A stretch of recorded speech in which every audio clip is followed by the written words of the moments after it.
One morning, about 8 years ago, I looked in the mirror, and this is what I saw. A woman who had not shown up to her own life. So I hit the road, hoping to find the self I had lost somewhere along the way. Some days, that road seemed to go on forever, toward a horizon I thought I would never reach. There were so many challenges, but just as many gifts. Not to mention all the friends who kept me going.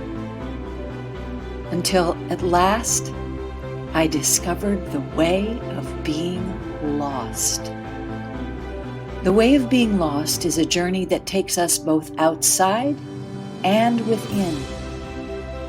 I had to go deep into my past to revisit who I was, where I came from, the people I loved, the stories I wanted to keep, and the stories I was ready to release.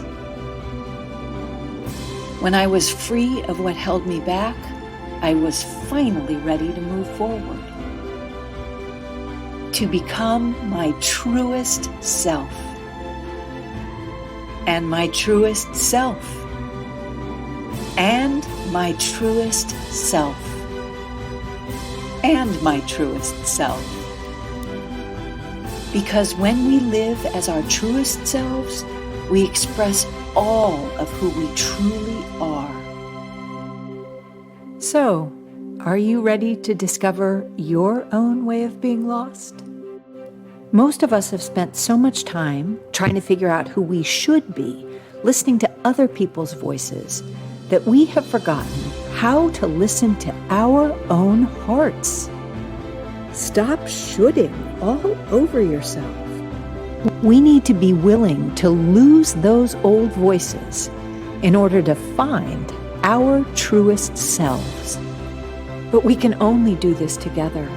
We have to support one another in remembering how to hear and speak the language of love.